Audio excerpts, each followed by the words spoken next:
Étant la fille aînée de celle qui faisait danser les enfants avant leur naissance, Lamia était destinée à hériter de ce don si précieux. Pour cette unique raison, l'idée d'éliminer cette première fille n'avait pas même effleuré l'esprit de son père. Il ne pouvait imaginer que cet enfant aurait un jour soif de posséder plus que ce que possédaient toutes les femmes du village réunies, qu'elle voudrait la liberté, qu'elle voudrait plus qu'être l'égale des hommes, leur démontrer à quel point elle leur était supérieure. Pour ce faire, elle choisit d'épouser l'aveugle, celui qui n'avait jamais osé demander une seule fille en mariage, sachant d'avance que sa requête serait rejetée, car il avait trop peu à offrir. Personne ne s'opposa à son choix. Son père ne dit rien de la maigre dot déposée par l'infirme, car il était certain que s'il ne donnait pas son aîné à celui-là, personne d'autre ne la prendrait. Ne pas réussir à marier l'une de ses filles était un déshonneur. Mieux valait s'en débarrasser contre une bouchée de pain que de la garder à demeure, même si une vieille fille était la garantie pour des parents âgés d'avoir à leur disposition 2 bras corvéables à merci, puisqu'elle s'occuperait d'eux jusqu'à leur dernier souffle. Lamia n'était plus Lamia depuis son retour. Elle ne faisait rien d'extraordinaire, mais c'était comme si autour d'elle s'étendait un halo, une bulle de mystère, d'étrangeté,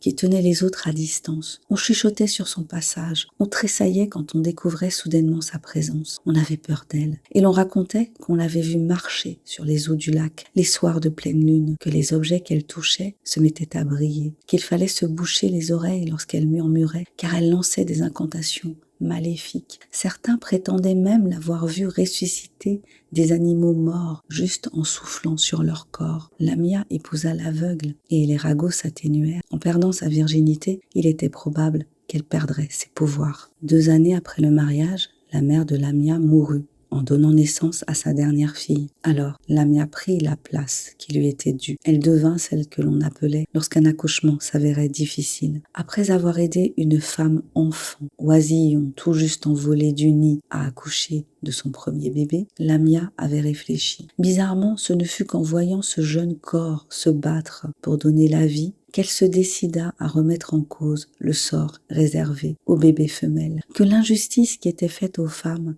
la violence dont elles étaient victimes dès la naissance, lui sauta aux yeux, rendit son corps douloureux, mit dans sa gorge un hurlement de rage. Elle concentra sa haine sur Afendi. Elle se souvint de son regard sur sa nudité, ce regard fait de la même haine que celle qu'elle éprouvait aujourd'hui, et d'un désir brut, un regard qui exprimait la puissance, la domination, mais aussi et surtout la peur et la lâcheté. Elle avait vu le père de l'enfant si difficilement expulsé se diriger vers le lac, portant dans ses bras le petit paquet emmailloté. Le nourrisson ne pleurait pas. Étrangement, à ce moment-là, il ne pleurait jamais, comme s'il savait qu'il ne pouvait lutter contre leur destin et qu'il ne servait à rien de manifester leur désaccord par des cris. Elle avait pleuré à sa place. Elle avait déjà donné la vie par 2 fois et n'avait pas eu à s'opposer à la mise à mort de ses 2 filles. S'il l'avait fallu, elle aurait lutté de toute sa magie pour les sauver. L'aveugle, si heureux d'être père, ne pensa même pas à se soumettre à la coutume qui voulait qu'un homme sacrifie, selon son bon vouloir, ses filles tout juste nées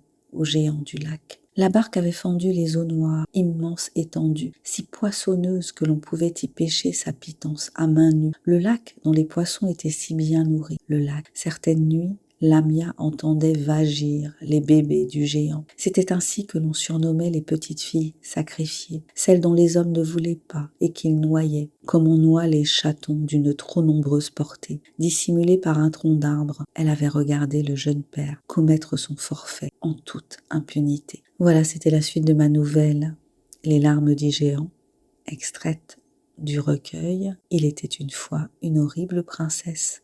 On se retrouve bientôt pour la suite.